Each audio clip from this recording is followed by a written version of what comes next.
Dieva labestība, Kristus mīlestība un svētā gara sadraudzība lai ir ar mums visiem, kas esam šodien sanākuši uz dievkalpojumu šeit, Akas ielā. Un lai arī pie tiem, kuri mūs vēro attālināti, gan tiešraidē, gan vēlāk ierakstā. Esam priecīgi, ka Dievs mūs ir tā vadījis, ka varam baudīt šo dievkalpojumu kopā, varam varbūt cits pret citu tā pagriezties, novēlēt svētīgu dievkalpojumu. Svētīgu dievkalpojumu tev, Māri. Lai jums visiem svētīgs dievkalpojums un lai svētīgs arī ceļš tiem, kas vēl šurp steidzas, jo šodien mums te bija tādi šķēršļi ar kaut kādu filmēšanas pasākumu uz Tērmatas ielas un Ģertrūdas ielas. Bet mēs esam sanākuši šeit, lai baudītu Dieva labestību, lai baudītu sadraudzību, lai cits citu stiprinātu un arī, lai mūsu ticība tiek stiprināta. Un tāpēc mēs iesāksim dievkalpojumu ar slavēšanu, dziedāsim vairākas kopīgās dziesmas un lūksim.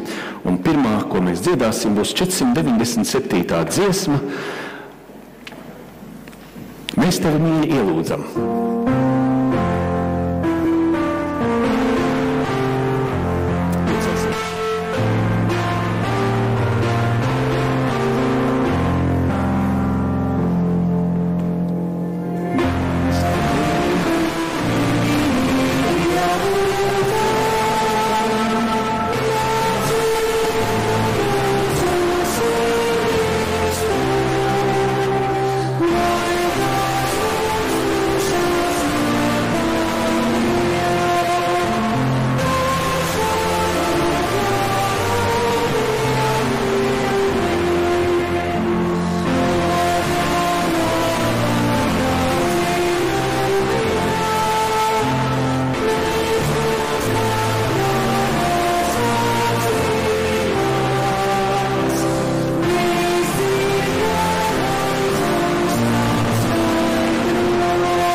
Dziedāsim tālāk Jēzus mīlestība, 229. dziesma.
Ieklausīsimies 19. psalmā.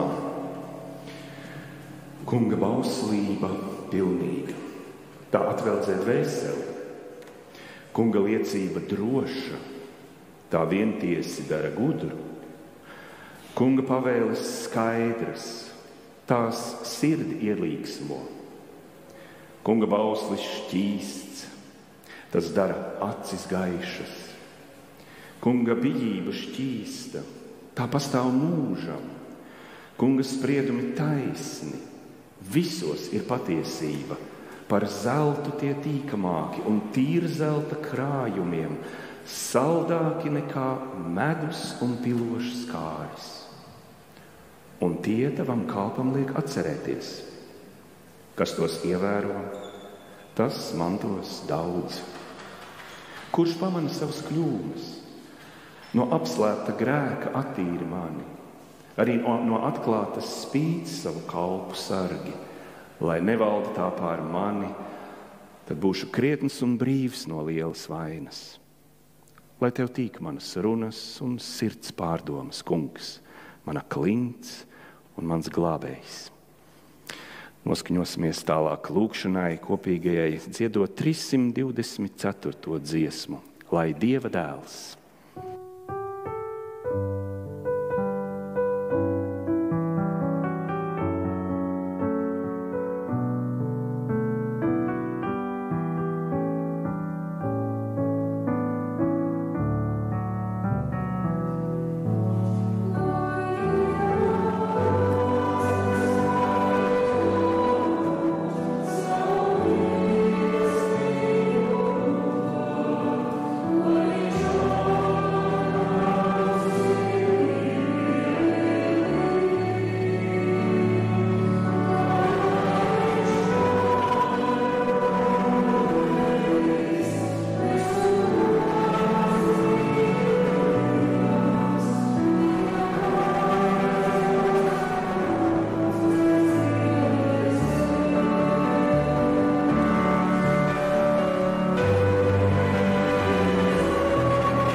Lūksim kopīgi Dievu. Darīsim kā katram, kas ir ērtāk. Var palikt kājās stāvot, apsēsties vai zemoties. Lūksim Dievu. Mūsu mīlošais debesu Dievs, esam pateicīgi Tev par šo žēlastības dienu, kurā varējām atrast iespēju nākt pie Tevis, nākt Tavā bērnu saimē, būt kopā, lai kopīgi Tevi piedzīvotu, lai cits citu satiktu, lai gūtu kādas atziņas un dotos tālāk projām dzīvē ar jaunu spēku, apņemšanos, ar ilgām sakot Jēzum. Paldies, kungs, ka tu mūs, gan tos, kas esam šeit, gan tie, kas mūs vēro attālināti, pieņem visus tādus, kādi mēs esam. Paldies tev, kungs, ka tu zini un pazīsti mūs, un tāpēc mums nav no tevis ko slēpt. Mums nav jātēlo, jāizliekas. Mums nav jāmeklē īpaši vārdi, lai kaut kā tevi noskaņotu labvēlīgi pret mums, bet tava labvēlība, mīlestība klājas pār mums visiem. Tu visus mūs pazīsti. Tu zini, kas mūsos notiek. Un tāpēc tādā īsā mirklī gribam tavā priekšā klusu arī katrs pie sevis, ko sacīt.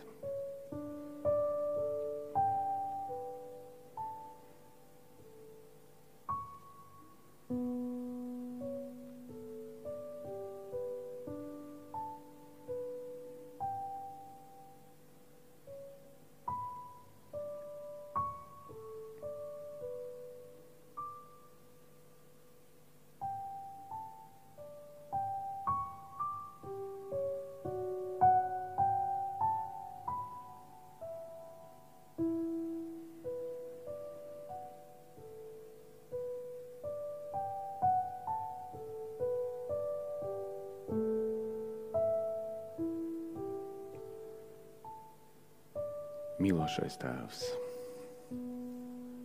tik daudz balsi šai brīdī un domas ceļās augšup. Tās visas tevi ir zināmas un saprotams.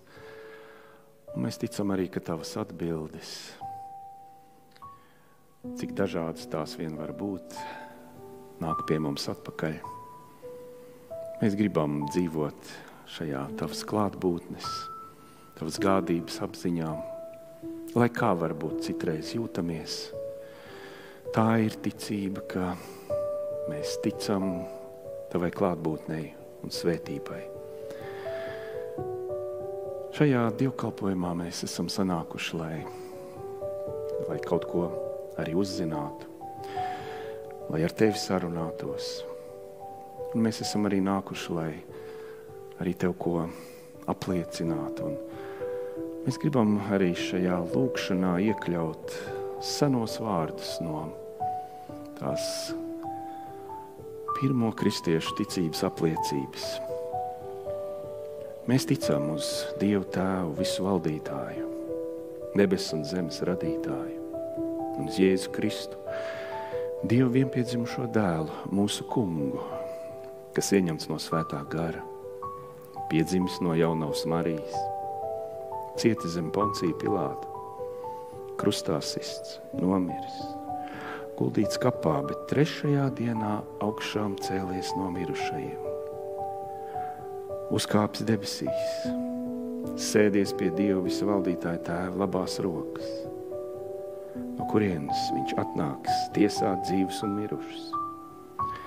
Mēs ticam uz svēto garu, vienu svētu vispārīgu baznīcu, svēto sadraudzi, grēku piedošanu, miesas augšām celšanos un mūžīgo dzīvošanu.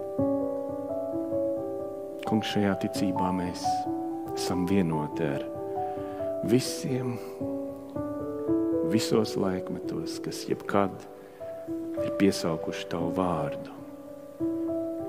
Tā dod mums šo piederības sajūtu tai plašajai ģimenei, kas sniedzas pāri laikmetiem un kas sniedzas iekšā mūžībā.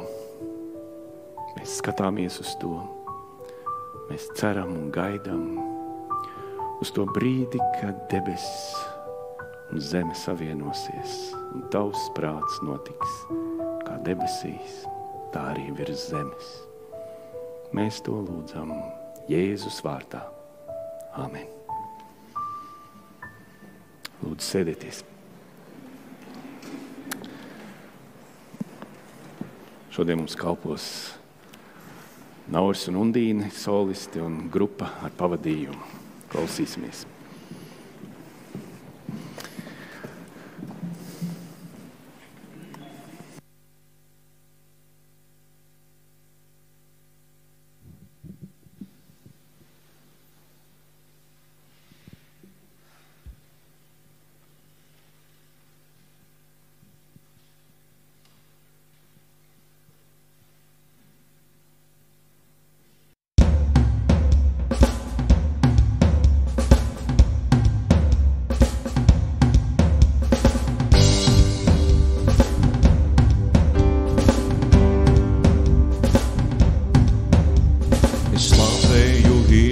žēlstība virsotnē augstā. Es slavēju neziņā un slavēju mierā. Es slavēju tevi, lai ko arī jūtu. Es slavēju zinot, tu valdi par visu. Kamēr es elpoju dienu no dienas, lai slavē to kungu manā sirds. Slavē to kungu manā sirds. Es slavēju ielējā un virsotnē augstā. Es slavēju neziņā un slavēju mierā. Es slavēju tevi, lai ko arī jūtu. Es slavēju zinot, tu valdi par visu. Kamēr es elpoju dienu no dienas, lai slavē to kungu manā sirds.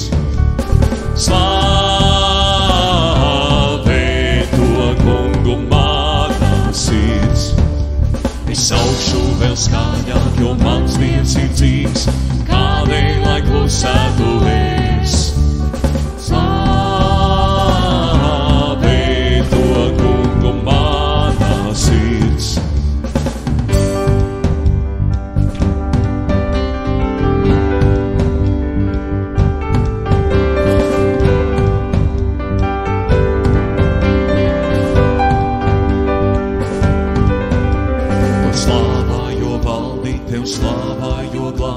Tev slāvā, jo nāvi tu uzvarēji. Tev slāvā, jo uzticams paties tavs vārds. Tev slāvā uz mūžiem, lai notiek tavs prāts. Tev slāvā, jo valdi, tev slāvā, jo glāb. Tev slāvā, jo nāvi tu uzvarēji. Tev slāvā, jo uzticams paties tavs vārds. Tev slāvā uz mūžiem, lai notiek tavs prāts. Slavē to kungu manā sirds. Slavē to kungu manā sirds.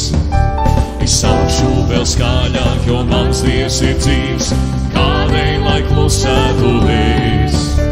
Es augšu vēl skaļāk, jo mans Dievs ir dzīvs, kādēļ lai klusētu es.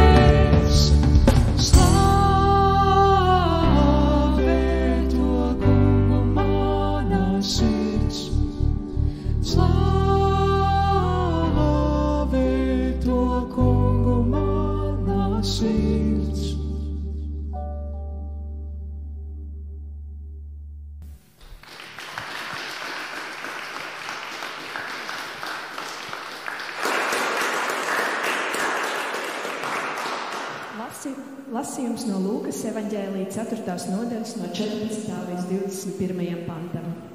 Bet Jēzus gara spēkā devās atpakaļ uz Galileju, un valodas par viņu izplatījās pa visu apgabalu, un viņš mācīja turienes sinagogās, un visi viņu slavēja.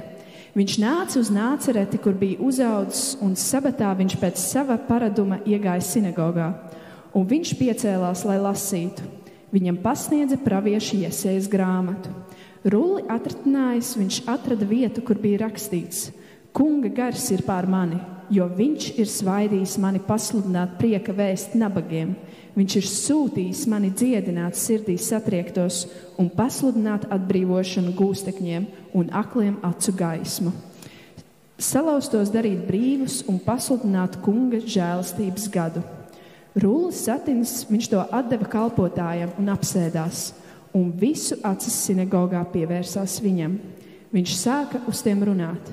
Šodien ir piepildījies šis raksts, ko jūs dzirdējāt. Un visi piebalsoja un brīnījās par žēlastības vārdiem, kas nāca no viņa mutes.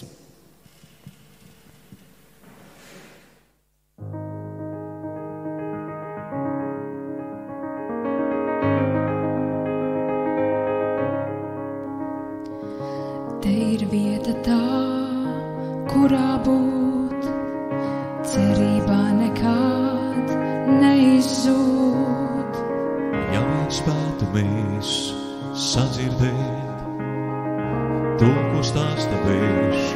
Tur koku galotnēs, vai jūti, vēl ir laiks būt paīstām, atklājot to, kas apslēdz dziļumos, bet nav zaudēts, noticis sev un arī jāvari tam, kā ir vērts. Vēlreiz to jauna piecelties, tiem, kurus mīlam, pateikties. Zemeslode mūs pagriezīs, gribam to vai ne, viss vienmēr mainīsies. Vai jūti, vēl ir laiks būt paīstām, atklājot to, kas apslēdz dziļumos, bet nav zaudēts, noticis tev un arī jāvari tam, kā ir vērts vēlreiz no jauna pamosties. Atvērt sirdi un pateikties Par to, kā mēs esam šai saulē.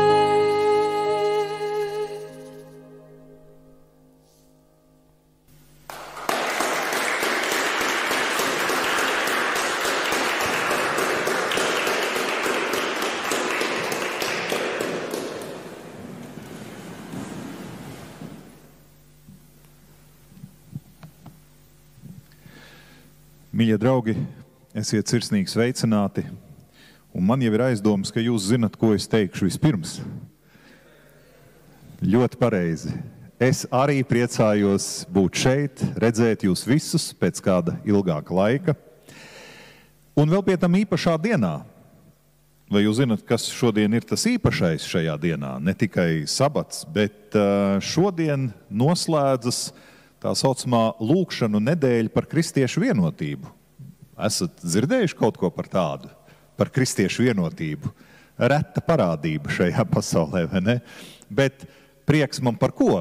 Ka es šajā dienā varu būt pie jums, un tas man liek domāt, ka tas, par ko citi vēl tikai aizlūdz, jūs jau to praktizējat. Jūs esat uzaicinājuši mani uzrunāt jūs šodien. Un šīs dienas pārdomas par Lūkas evaņģēlija 4. nodaļu. Un te ir jāsaka tā, kad Jēzus publiski citē vai lasa no svētiem rakstiem, allaž ir vērts uzdot jautājumu, kādēļ viņš ir izvēlējies tieši to rakstu vietu. Kādēļ ne iepriekšējo pantu vai kādēļ ne nākamo? Kādreiz pat ir tā, ka Jēzus saliek kopā raksturvietas, kas Bībelē fiziski atrodas visai tālu viena no otras. Un ir pat reizes, kad būtiskākā uzmanība ir jāpievērš nevis tam, ko viņš ir pateicis, bet gan tam, ko viņš varēja pateikt, bet noklusēja. Evaņģelists Lūka mums vēstīja par pirmo Jēzus publisko uzstāšanos. Jēzus ir savā dzimtajā pilsētā, pēc ieraduma iegājis sinagogā, viņam iedod rakstu rulli, jo viņš ir pieteicies lasīt un runāt. Un šī ir pirmā reize, un izrādījās visnotaļ īsa, taču pietiekami izaicinoša un provokatīva. Tik ļoti, kā ar šo pirmo reizi visiem pietika. Mēs lasām, visi sinagogā kļuva dusmu pilni. pielēkuši kājās, tie izdzina viņu ārā no pilsētas līdz kalna malai, uz kura pilsēta bija celta, lai nogrūstu viņu lejā. Bet viņš, tiem pa vidu izgājis, devās prom. Un kā jau mums Lūkas evaņģēlijā tiek paskaidrots, tas bija neliels fragments no pravieša Jesajas grāmatas. Konkrēti, tā ir 61. nodaļa, 1. un 2. pants. Lai gan tajā laikā dalījumu pantos un nodaļās vēl nepazina. Tas ir ienācis krietni vēlāk. Līdz ar to Jēzum bija visas iespējas apstāties gandrīz vai teikuma vidū, jo tas bija vienlaidus teksts. Un starp citu, viņš to arī izdarīja. Lasīdams šo pravieša Jesajas tekstu, Jēzus burtiski apstājās teikuma vidū. Un pēc brītiņa mēs mēģināsim saprast, kāpēc. Kāpēc viņš nelasīja tālāk. Bet tagad atgriežoties pie tā, kas tomēr tika lasīts un sacīts. Mēs dzirdējām prieka vēsti nabagiem, atbrīvošanu gūstekņiem, acu gaismu aklajiem, brīvību un kunga žēlastības gadu. To viņš ir nācis pasludināt. Un jau Jesajas laikā tie bija jēdzieni un tēli, kuri izredzētajā tautā saistījās ar mesijānisko ilgu piepildījumu. Ar to tālās nākotnes laiku, kad Dievs sūtīs savu īsto un patieso kalpu, lai no jauna uzceltu savu valstību. Ar to tālās nākotnes laiku, kad Dievs atkal būs kopā ar saviem ļaudīm, kad dzīvi caurstrāvos Dieva taisnība un žēlastība, kad it visā atklāsies Dieva godība. Un tieši tādēļ te laikam jau nevar būt runa tikai par kādu tādu politisku, ekonomisku vai sociālu nākotni un kādu apstākļu uzlabošanu. Ja cilvēkam ir jāpiedzīvo atsvabināšana un patiesa dziedināšana, tad tam ir jānotiek pilnīgi visos cilvēka personības aspektos, pilnīgi visos cilvēka eksistences līmeņos. Tieši tādēļ ir taisnība kādam amerikāņu teologam, kurš raksta, mums ir jāatceras, ka tādām parādībām kā nabadzība, ieslodzījums vai aklums ir gan fiziskā, gan arī garīgā dimensija.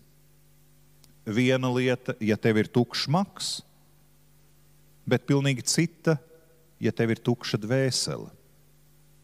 Cilvēks var tikt ieslodzīts cietuma kamerā, taču tādi vīri, kā piemēram Bonhēfers un daudzi citi ir parādījuši, ka ir iespējams palikt brīviem, pat atrodoties briesmīgos apcietinājuma apstākļos. Tāpat mums atliek tikai palasīt par dramatiskām cīņām, kuras izcīna slaveni sportisti vai aktieri, lai tiktu vaļā no narkotika posta, kas viņiem ir radījis patiesu verdzību. Šādu un līdzīgu piemēru par kādu parādību fizisko un garīgo pretnostatījumu varētu būt daudz. Un starp citu, vēl viens, manuprāt, pieminēšanas vērts piemērs ir par sievieti vārdā Helēna Kellere. Vai kādam ir zināms viņas vārds? Helēna Kellere. Atgādināšu. 1,5 gada vecumā maza meitene, 1,5 gadiņš, pārcieta smagu slimību, kuras rezultātā viņa palika akla un kurla. Tātad teju bez 99% iespēja sazināties ar apkārtējo pasauli. Līdz 6 gadu vecumam Vecāki bija ar viņu nomocījušies, izmisuši. Viņa bija neprognozējama, viņa bija nevaldāma, viņa ārdījās, viņa gāza savā ceļā visu, kas gadījās. Ar viņu praktiski nebija gandrīz nekādu iespēju normāli komunicēt. Līdz viņas dzīvē notika pavērsiens. Un pateicoties Aleksandram Bellam, tam pašam, kurš izgudroja telefonu, starp citu, bet kura sirds aicinājums bija mācīt kurlmēmus bērnus, Helēna Kellere tika aizvesta pie kādas skolotājas, kura iemācīja viņai zīmju valodu, rakstot šīs zīmes uz plaukstas. Un vēlāk Helēna pat iemācījās saprast citus cilvēkus un viņu sacīto, pieskaroties ar pirkstiem viņu lūpām vai kaklam. Tā vai citādi, bet Helēnas Kelleres spēja pielāgoties apkārtējai pasaulē kļuva par tā laika tādu brīnumainu fenomenu. Protams, viņai allaž bija līdzās viņas skolotāji, kas gan arī pati izrādās bija cilvēks ar nopietniem redzes traucējumiem. Un lai cik dramatiski bija tie ārējie apstākļi, tie nebija šķērslis Helēnas alkām pēc izglītības, pēc vēlmes palīdzēt sev līdzīgiem nelaimes iedragātiem cilvēkiem. Viņa ieguva augstāko izglītību, viņa publicēja dažādas esejas, viņa pat iesaistījās politikā. Un jau būdama slavena, viņa braukāja pa pasauli, lai vāktu līdzekļus palīdzībai akliem cilvēkiem. Viņa tikās ar politiķiem, ar karaļnamu pārstāvjiem. Viņas runas un uzstāšanās spēja pulcināt milzu auditorijas. Viņa rakstīja grāmatas, par viņu rakstīja grāmatas, veidoja mākslas un dokumentālās filmas. Un manis minētais teologs par viņas fenomenu rakstīja, lai arī akla kopš agras bērnības. Viņa spēja ar saviem vārdiem un rīcību parādīt skaidru redzējumu par dzīves būtību. Un tas ir tāds, zināms, paradoks. Katrai parādībai ir fiziskā puse un garīgā puse. Nezinu, kā jums, bet man ir sajūta, ka, lūk, lasīdams pravieti Jesaju, Jēzus gribēja uzrunāt savus klausītājus un attiecīgi šodien arī mūs un palīdzēt aizdomāties, kas tad ir tā nabadzība mūsu dzīvēs, kas mūs nomāca. Kas tad ir tas cietums, no kura mēs vēlamies tikt atsvabināti? Kas tad ir tas aklums, kas ir pārņēmis mūsu dzīvi?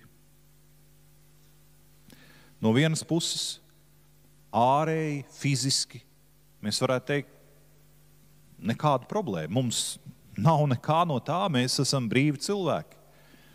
Taču mēs atceramies, Jēzus jau reiz diskutēja par brīvību, kur kādu viņam teica, mēs esam brīvi, mēs esam dzimuši Ābrahāma bērni. Man liekas, daudzi no mums, kas gluži nemirstam badu, kas tomēr esam uz brīvām kājām un nereti gribam redzēt un dzirdēt un piedzīvot vairāk, mēs kaut kādā brīdī saprotam, ka to garīgo ievainojumu mums ir vairāk nekā to fizisko. Fiziski mūs varētu aplūkot un varbūt kāda rēta, varbūt kāda skramba, varbūt kaut kas. Bet ja mūs varētu uzlūkot garīgi, vai dieniņi, būtu bailīgi skatīties. Mēs būtu vienās rētās. Garīgā dziedinājuma nepieciešamība ir biežāka nekā fiziskā. Nu, lūk, Jēzus ir tas, kurš nostājies šīs pasaules nabadzības, apspiestības, akluma vidū, var pasludināt Kunga gars ir pār mani. Šodien ir piepildījies šis raksts, ko jūs dzirdējāt. Pat zinot to, kas Jēzus ir, varētu tomēr šķist nedaudz dīvaini, ka viņš šo Jesajas pausto tālās nākotnes apsolījumu ietērpj tagadnes formā. Ir piepildījies šis raksts.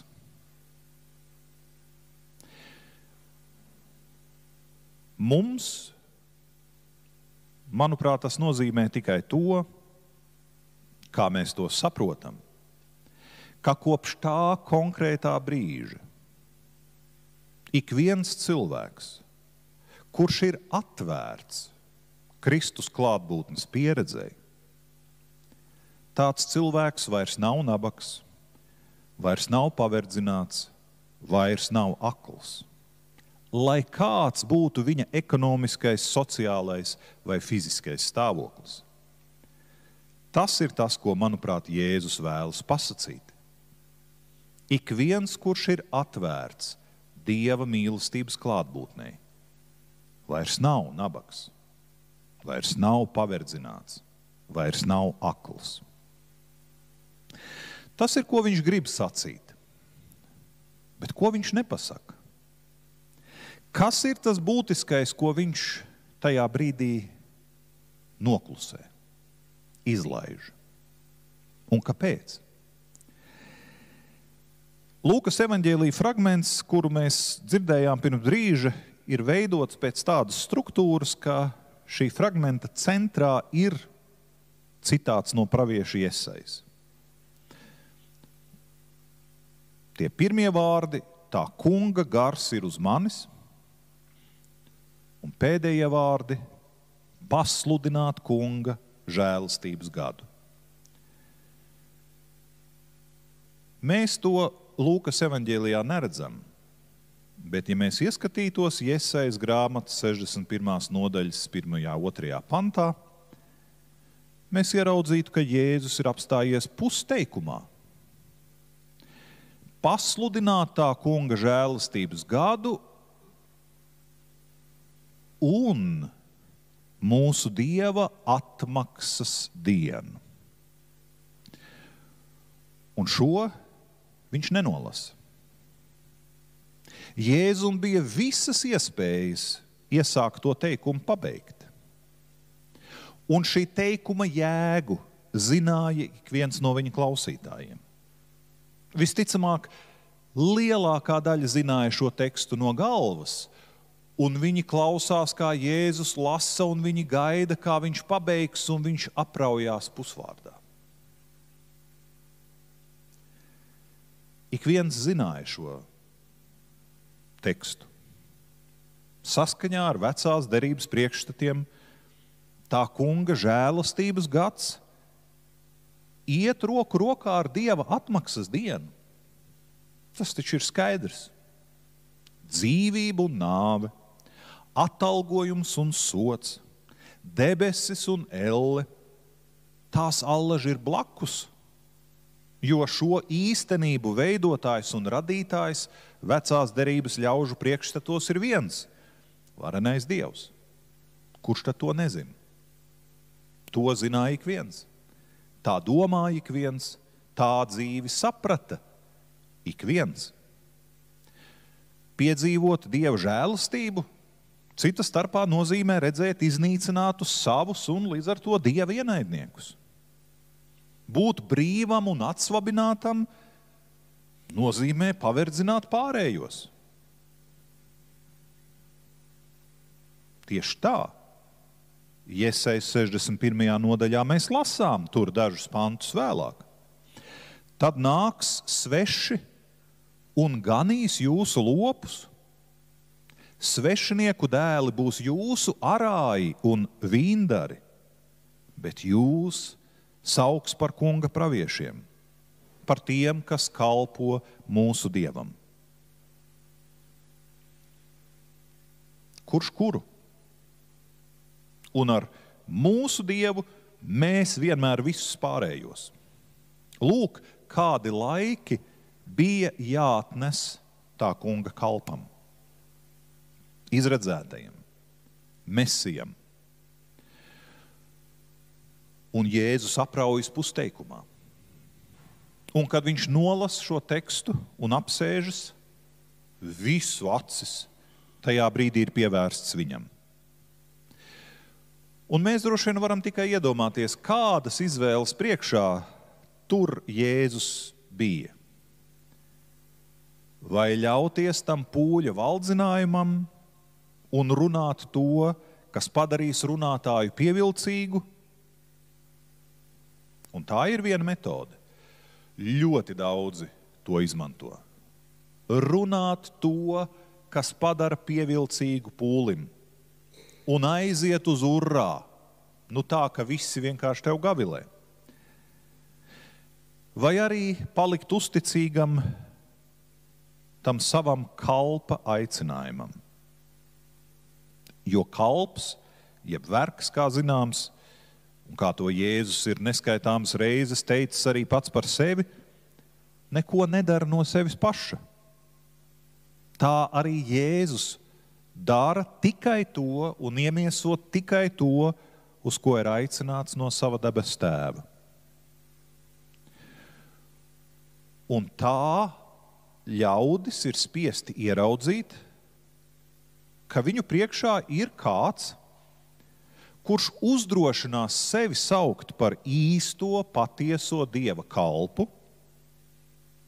taču nezin kādēļ nav tāds, kādu ļaudis to iedomājās esam, kādam viņam vajadzētu būt. Viņš kaut kādu iemeslu dēļ neiemieso sevī nec sodu, nec naidu, nec vardarbību. Šis kalps nāk, lai ko? Iepriecinātu, lai atsvabinātu, lai apgaismotu. Un ja kāds nevēlas, tā ir viņa izvēle. Tā ir šī cilvēka paša atbildība. Bet Kristus ir nācis, kā viņš pats to arī ir sacījis, lai mums būtu dzīvība un pārpilnība. Jā, arī šīm parādībām, gluži kā iepriekš aprakstītajām, ir gan fiziskā, gan garīgā dimensija. Mēs varētu varbūt jautāt paši sev, pēc kurām mēs tiecamies vairāk. Taču patiesībā mūsu mērķis, mūsu uzdevums nav šķirot fiziskā dimensija, garīgā dimensija. Mums vienkārši ir dota iespēja piedzīvot un baudīt Kristus tuvumu.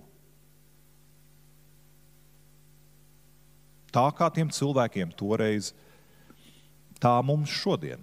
Jā, mazliet atšķirīgā veidā.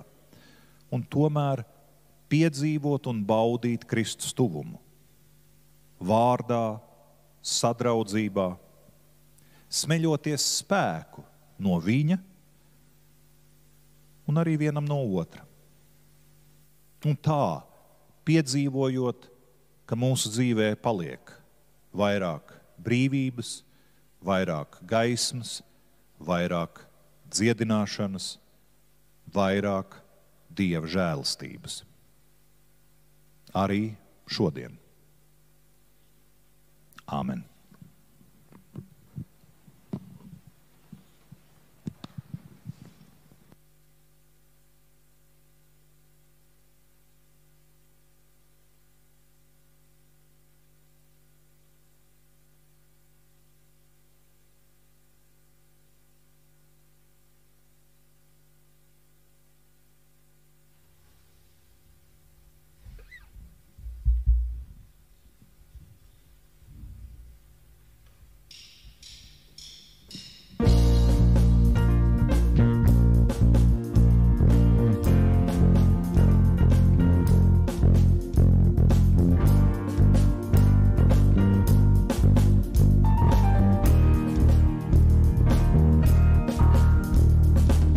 Nāciet, kas vāji, slāpstošie nāciet, dzīvības ūdens šeit nepārstāj plūst.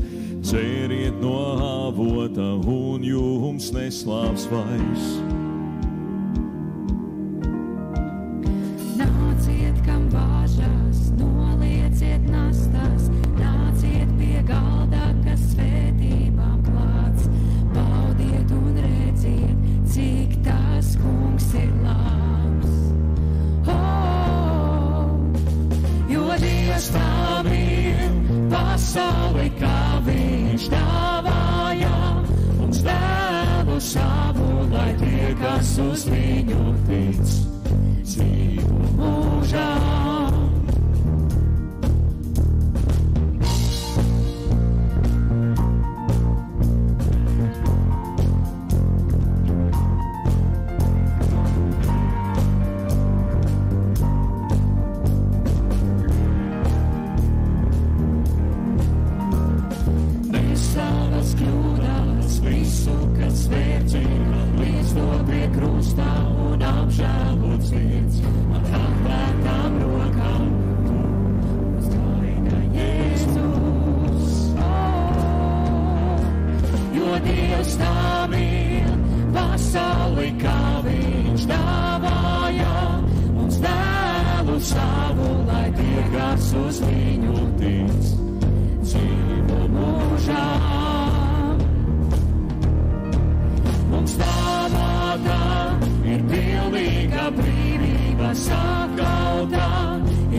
Paldies mūziķiem.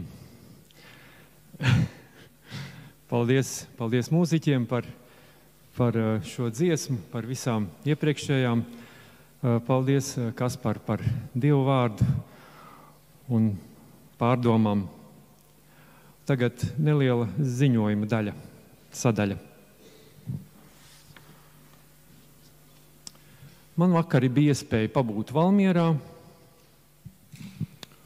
un jūs jau nojaušat, man vakarā bija arī iespēja pabūt pie Irinas. Ilgi gan šis brauciens tika gatavots, bet šoreiz Jolanta nevarēja man asistēt, un visas pārējās dāmas, kuras gribēja, šoreiz es viens pie viņas ierados. Bet viņi bija ļoti priecīgi. Viņi bija ļoti priecīgi par mūsu kopīgo draudzes sarūpēto dāvaniņu viņai.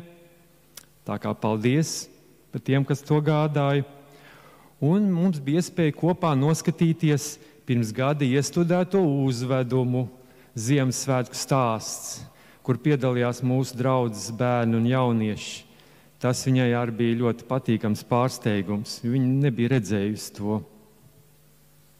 Protams, ka mēs pārunājām dažādus notikumus mūsu draudzes dzīvē, un viņa bija priecīga, pateicīga par rudenīgo pastaigu cēsu parkā, un pēc tam par kopā pavadīto laiku pie ugunskura Baibas vecāku mājās.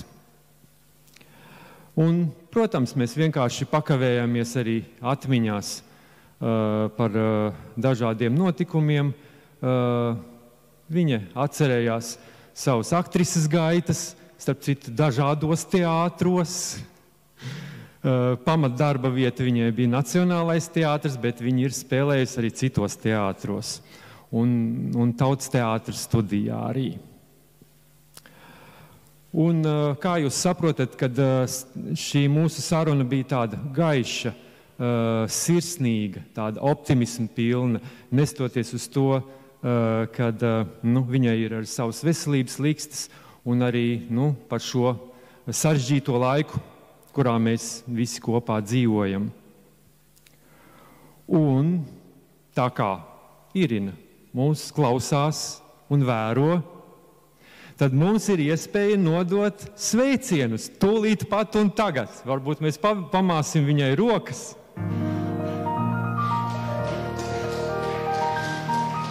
Tā kā es esmu pārliecināta, ka viņa redz pašreiz un atbild mūs ar šādu pašu sveicienu. Tad vēl jau pirms nedēļas pieminēju, ka savukārt pēc nedēļas 1. februārī būs mūsu draudzes pilnsapulce. Būs dievkalpojums, tad kā allaž sadraudzības brīdis neliels, un tad lūdzam neizklīst, bet piedalīties šajā sapulcē, kurā atskatīsimies uz visu aizgājušo gadu, tā kā tas, kā saka, savu veidu pieturs punkts, jeb atskaites punkts pagājušajam gadam, un varbūt padomājiet par kaut kādiem ierosinājumiem, ieteikumiem, aizrādījumiem, varbūt kādām uzslavām, tā kā es domāju, ka būs iespējas mums tā draudzīgi visiem kopā aprunāties. Un neaizmirsīsim arī par muzikālajiem pasākumiem. Tanī pašā nākošajā sestdienā, 1. februārī, būs jauks koncerts Jēkaba katedrālē Mīlestības pieskāriens. Māris tur piedalīsies ar tenoriem, bet tur būs ļoti plaša programma. Tā kā visi, kur vēlas 16. sākas koncerts, tā kā esat laipni aicināti. Es saprotu, ka ieeja ir pa ziedojumiem. Ja? Un nākušajā dienā šeit tepat Akas ielā 13. 2. februārī būs vēl viens jauks koncerts ar nosaukumu Mirklis miera pēc svētkiem ar latviešu un ārzemju autoru skaņdarbiem. Tātad sāksies 13. Tātad, kuri vēlas arī iespējas šeit atnākt uz koncertu. Un ko vēl lai piebilst? Šodien vēl ir Bībeles diskusija. Aidi, tu esi gatavs, ja? Kopā palikt un pārunāt šīs dienas tēmu. Un atliek tikai savākt kopīgos ziedojumus. Lūdzu.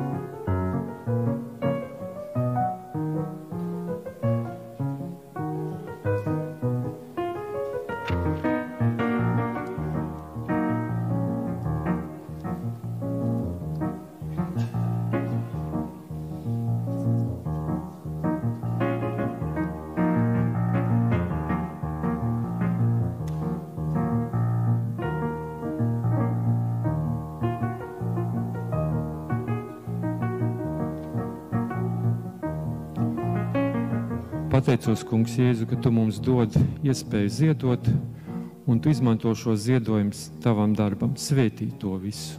Jēzu tavā vārdā. Āmen. Un tagad noslēguma dziesma. Numurs 157. Jauna dzīve dāvāta. Un noslēguma lūkšana, kas par esi ir mieru. Ja? Labi. Tad celsimies kājās kopīgai dziesmai un lūkšanai.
Mīļais debes Tēvs, arī mēs izlūdzamies Tavu žēlastību, Tavu tuvumu, Tavu svētību. Mēs pateicamies, Kungs, ka esi devis mums šo dzīvi, šo pasauli par labu mājvietu. Un tajā pašā laikā tajā ir arī pietiekami daudz nepilnību, grūtību, pārbaudījumu, izaicinājumu, problēmu. Un tā vien šķiet, ka daļa no tām problēmām un grūtībām un pārbaudījumiem esam mēs paši. Ar savu prātu, ar savām iegribām, ar savām iedomām, ar savām ambīcijām. Tu redzi, Kungs, mēs paši dažkārt esam izbrīnīti par to, kā tas tā sanāk. Mēs gribam labu, bet mums neizdodas. Mēs tiecamies pēc laimes, bet pamanāmies nodarīt pāri cits citam. Kungs, mums ir vajadzīga Tava žēlastība, mums ir vajadzīga Tava palīdzība. Tu jau mums to sniedz. Tu jau mums savu labvēlību dāvā ikdienas, ik mirkli. Šajā brīdī mēs lūdzam, lai Tava tuvuma iedrošinātu un iedvesmoti. Mēs uzticētos un atvērtu Tev savas sirdis, savas dzīves. Ka mēs varētu arī dienā pamanīt un ieraudzīt Tavu labvēlību, Tavu svētību. Un uzticējušies Tev piedzīvot, ka patiesībā katru dienu Tu mums dāvā jaunu dzīvi.